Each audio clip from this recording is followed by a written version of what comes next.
All right, welcome back. I'm Eric Myers of Myers Mushrooms. I want to do a quick video about batch mixers versus dry baggers. But first, I have a little bit of news. So as you all know, I'm in the military. I'm a technical sergeant in the Air Force. I've been in for 14 years, vehicle mechanic. Love my job, but I've decided it's a time that I'm going to get out of the military and I'm going to go full-time mushroom farming and supplies and equipment and all of that. So Myers Mushrooms LLC will become my primary job, and it's about time.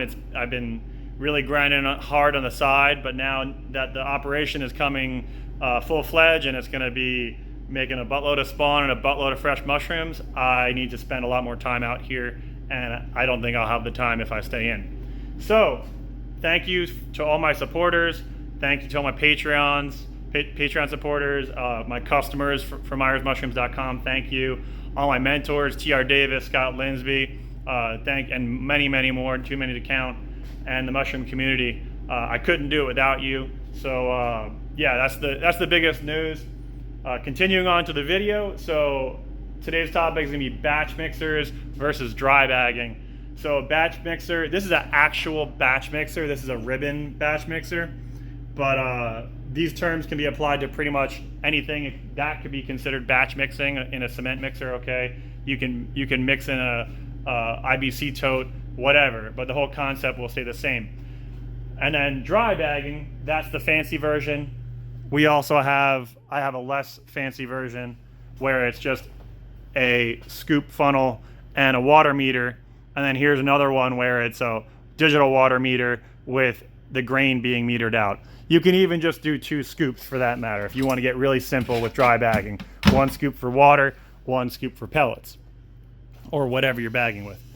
So I want to start out with batch mixers. Some of the advantages of the batch mixer is that you can have, or batch mixing for that matter, you can have a very complex recipe where there's 5% of this, 10% of that, 20% of that, and you can run raw sawdust, okay, or mulch or whatever. You're not as restricted in what kind of materials you're running and what amounts you're running, okay. Whereas the dry bagging, you're kind of limited to fuel pellets for the most part. There are some units that will do it automated with augers and whatnot if you're doing raw sawdust, and you can do raw sawdust with a scoop if you want to do it manually. But if you're trying to gravity feed it with raw sawdust, it's not going to work. Okay, you need to use fuel pellets. You need to use pelletized soybean hull or alfalfa or wheat bran. Another one of the advantages of a batch mixer is you can do a little trick called batch spawning. So you can do a lime batch, and you're limited to certain strains of certain species, like Elm A is one of the ones that I do a lot of. It's a white oyster, very fast colonizer. And I've done these a couple of times where I'll do a batch spawn. I will mix in a bunch of soybean hull with fuel pellets, about 20% soybean hull is the most that I've gone to where it actually worked, and then lime.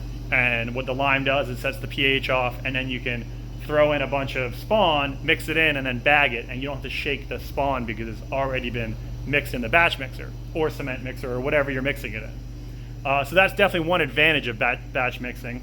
The other advantage of batch mixing is you can cook in the batch mixer. So that's one of the reasons why I got this.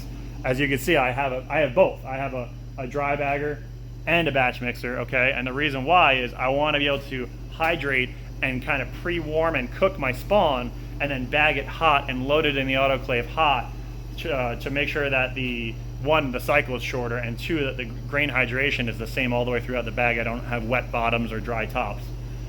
Just makes a more reliable product. So not that the moisture content's not right on that, but when you're doing grain's a lot more touchy and the moisture doesn't move around as much, and you'll have exploded kernels at the bottom if they're too wet at the bottom. Whereas sawdust, it'll just be too wet at the bottom, and then when you shake it up, it redistributes. Usually in the steamer even, it'll even it out, but not so much with the grains.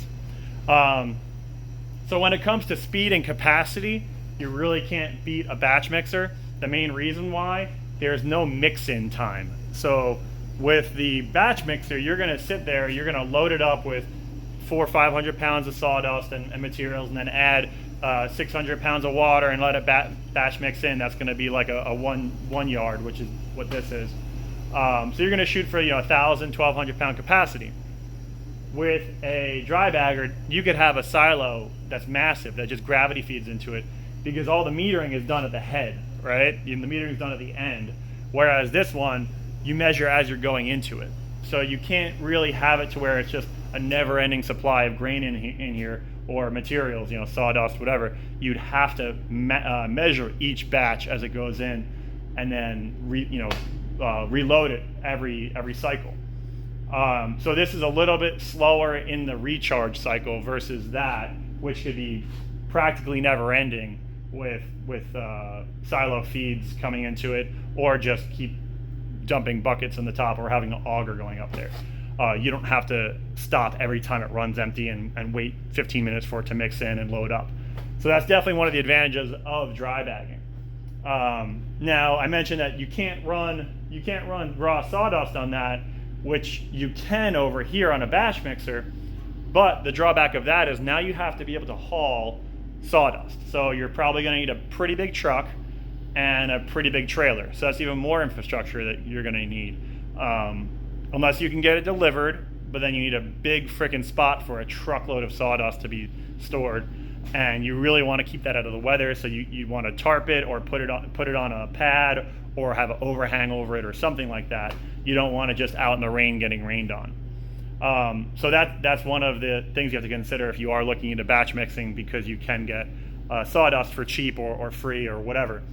So yeah, that's pretty much the gist of it. The other thing would be power supply. So your power supply would be, for the batch mixer, you're talking 240 volt for the most part. There's not a whole lot of 120 volt batch mixers that I've seen. It's gonna be really tiny if it is. And then so it's a huge power demand, whereas the batch mix, or the dry bagger, that has one pancake compressor that runs that same pancake compressor runs my autoclave, runs the other bagger, runs the other bagger. So all of them only take a little bit of air. It's just little pistons that take a little bit of air each time. The compressor doesn't even run that much, honestly, when you are bagging. So the power demand is very low. You don't need 120, and that alone kind of, you got to factor in the power supply and the cost of running a big 8 gauge or 4 gauge or 6 gauge wire, whatever you need to supply power to that big old motor, that 3, 4, 5 horsepower motor. So and then running it your watts per hour and all that, your kilowatts per hour, it's gonna go up. And the reason why that takes so much power is because you're taking that 1,200 pounds, you're mixing it, opposed to that, which is just letting the grains fall and it's just metering it out. Okay, and you can even have ones that have no power. You can have a completely manual one where it's just valves that you operate manually, and no power at all. So that's definitely an advantage to dry bagging. So yeah, that's pretty much it for dry bagging versus batch mixing. Hopefully that helped some people out who were on the fence or didn't understand the difference between the two of them. They definitely have their pros and cons. As you can see, I have both of them, so that way I can have the best of both worlds and do all those little tricks. Yeah, so hopefully you like this. Make sure you give it a thumbs up. Check out myersmushrooms.com for your mushroom supplies and equipment. I am a sales rep for batch mixers if you need one, and I also have my dry bagger if you need one. I also have videos on how to build a simple dry bagger where it's just the funnel and the measure, and the spawn one as well where it's dry bag. I have videos on all of that stuff. So once again, thank you to all the supporters out there. Thank you to my patrons, and have a good one. Keep on mushrooming.